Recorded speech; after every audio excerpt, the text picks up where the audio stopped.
Ora rasa, ora karaoke ra iso nyanyi. Ora nek ra karaoke kok ra iso nyembah ra iso. Ah Pak Yai ora tau kok.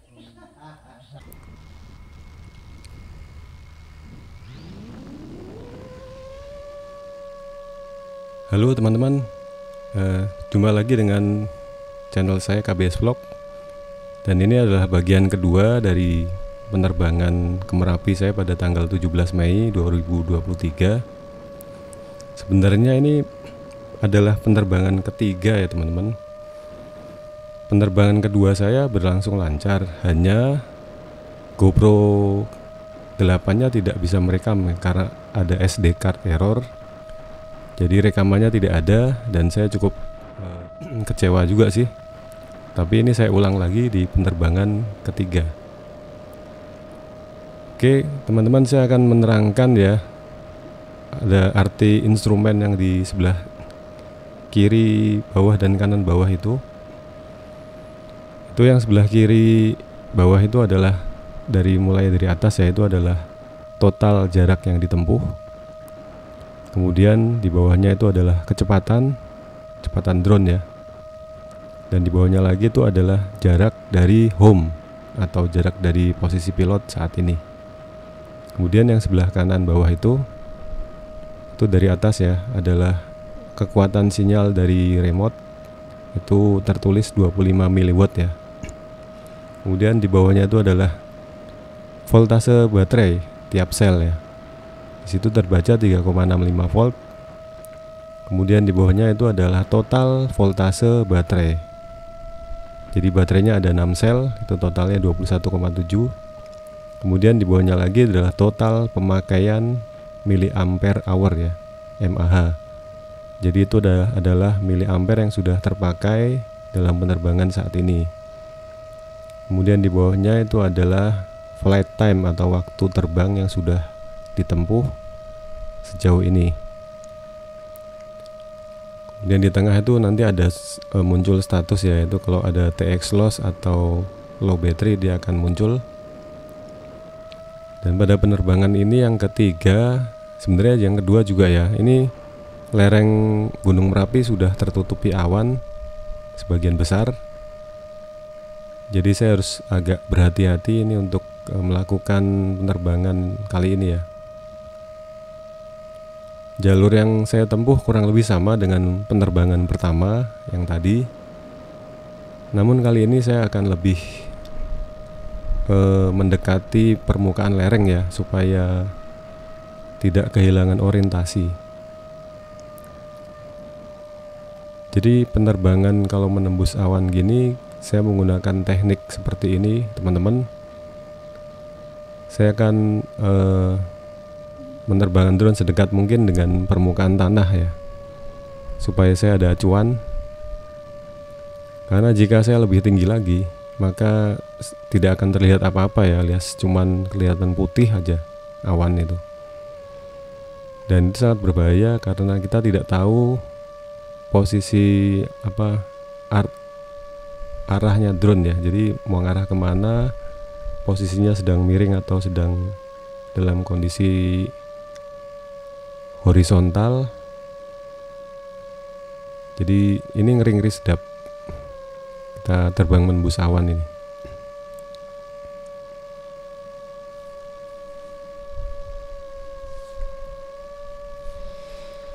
Oh ya, di pembukaan video tadi teman-teman sudah melihat ya visual dari guguran lava pijar yang ada di kubah lava Baradaya. Yaitu kalau dari dekat seperti itu ya teman-teman.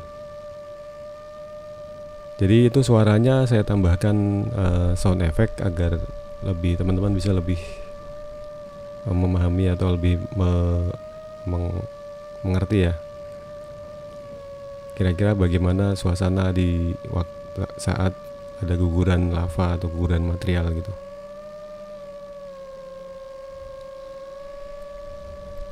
Ini jarak sudah 3,4 km dari home point.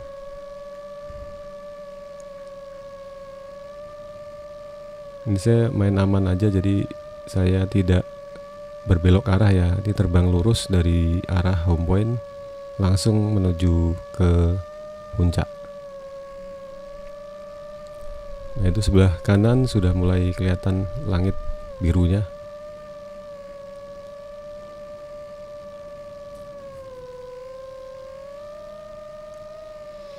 Kita bisa lihat ya, batu-batunya besar sekali nih.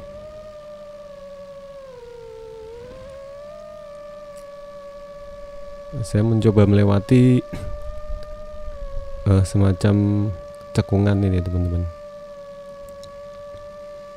Banyak terdapat longsoran batu-batu dan pasir ini.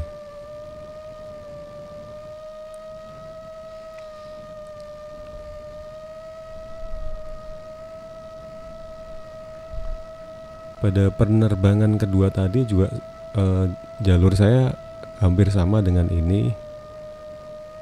Manuvernya juga hampir sama, cuman ya sangat disayangkan SD card-nya error ya, karena saya mengganti SD card yang pertama dengan SD card lain karena khawatir kalau terjadi sesuatu dengan drone, supaya file video yang ada di penerbangan pertama itu tidak ikut hilang ya teman-teman. Jadi kalau terbang ke gunung gini resikonya sangat tinggi ya. Jadi harga drone itu sendiri, drone-nya saja yang terbang itu kurang lebih sekitar 15 juta ya teman-teman, termasuk kamera GoPro. Jadi kalau terjadi sesuatu ya teman-teman bisa tahu sendiri berapa yang hilang ya.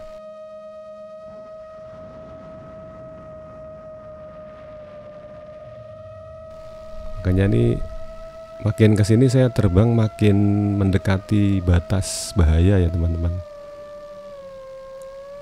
Ya, saya sering mengalami loss signal di balik batu-batu ini ya. Ini saya mencoba untuk terbang sedekat mungkin. Nah, sekarang kita coba lihat bagian barat daya nih di kubah lavanya ya.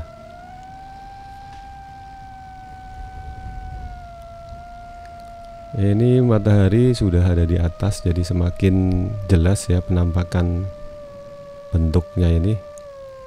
Itu sudah berongga ya teman-teman, jadi sudah mengalami guguran ini di bagian sampingnya itu.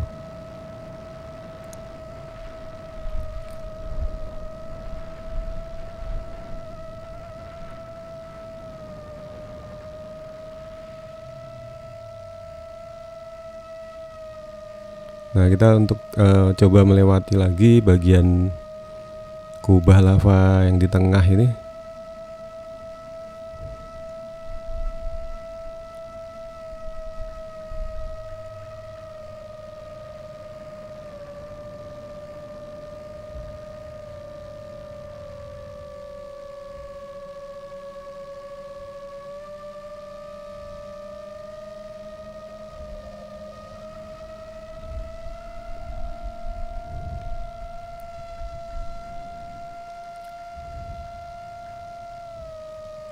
Ya, inilah penampakan kubah lava tengah dilihat dari atas.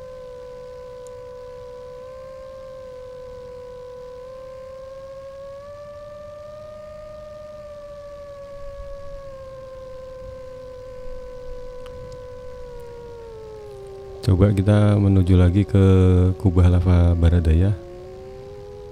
Kita mau lihat lebih dekat lagi untuk penampakannya ya. Kalau teman-teman lihat dengan teliti, ini masih ada banyak guguran kecil-kecil ya. Tuh di atas itu contohnya tuh.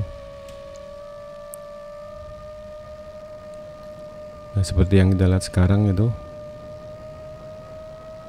gugurannya kelihatannya kecil ya teman-teman, tapi itu sebenarnya batunya lumayan tuh, besar tuh. Mungkin sebesar bongkahan-bongkahan batu yang untuk pondasi rumah itu, kalau perkiraan saya ya.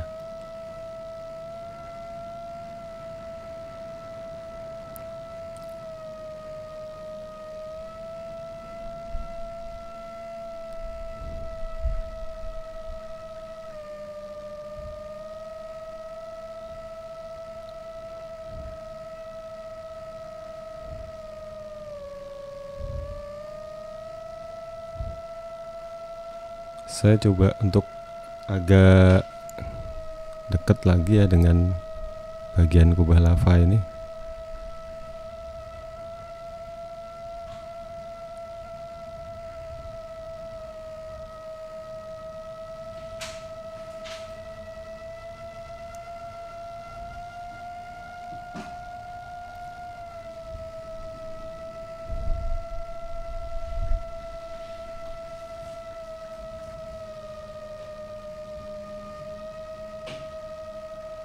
Ya sebenarnya bagian favorit saya ini ya teman-teman, tonjolan batu yang berwarna agak kekuning-kuningan ini.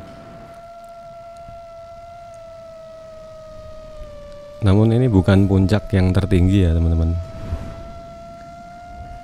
Jadi puncak yang tertinggi ada di sebelah timur.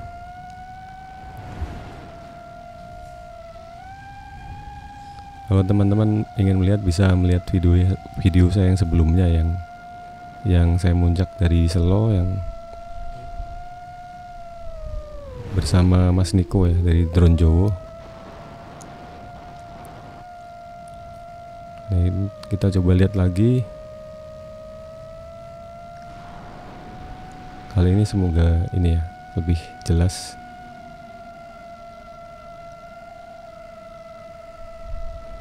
Ini teman-teman bisa bayangkan ya kemiringan lerengnya seperti ini.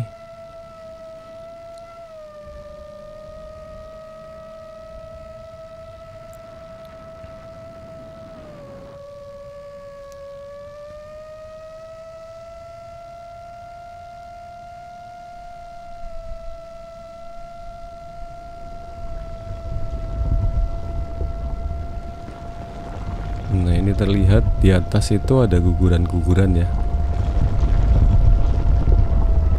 Nah, semakin banyak tuh. Dan seperti saya bilang di video sebelumnya itu materialnya tuh masih panas ya, membara itu. Jadi langsung berasap ya. Tuh di sebelah atas juga ada longsoran lagi.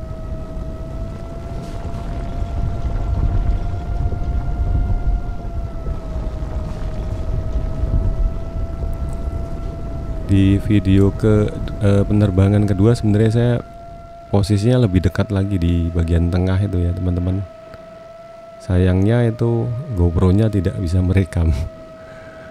Nah itulah dukanya kalau naik gunung. Ya kita sudah berusaha tapi ada keterbatasan alat yang kadang bikin kita kecewa juga.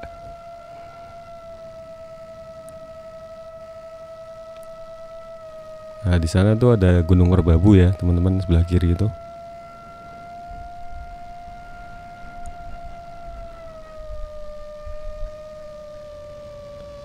Oke mungkin cukup, baterai sudah 3,3. Saya memutuskan untuk pulang. Dan nampaknya awannya semakin tebal tuh di bawah, membatasi jalan pulang ya, menghalangi jalan pulang. Jadi saya harus ambil jalur agak di atas nih, di atas awan ya. Kenapa tidak mengambil teknik seperti waktu berangkat tadi, terbang rendah dekat dengan tanah ya. Kalau kita terlalu mepet ke tanah itu kecepatannya tinggi sekali ya teman-teman, mungkin bisa lebih dari 100 km per jam, dan itu sangat berbahaya ya. Kalau kita kurang sigap ya bisa nabrak nanti kalau ada itu sesuatu di situ.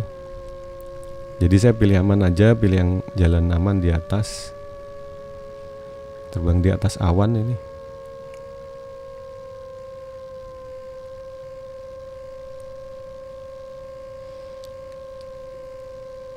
Jadi kalau ada teman-teman yang bertanya ini gimana saya bisa menemukan jalan pulang atau arah jalan pulang ya. Nah di Google saya tuh ada ini ya, ada panah, ada tanda panah yang menunjukkan arah pulang. Jadi itu letaknya di tengah-tengah ya teman-teman. Namun untuk keperluan visual ya saya tidak sering menampilkan panah itu ya, karena letaknya di tengah jadi cukup mengganggu video yang akan dilihat ya nanti.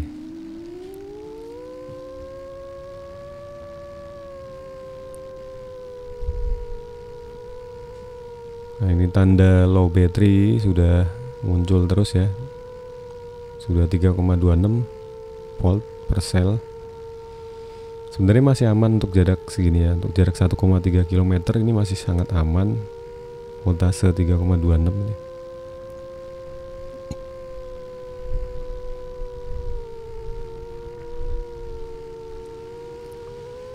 Di jarak sudah 1 km.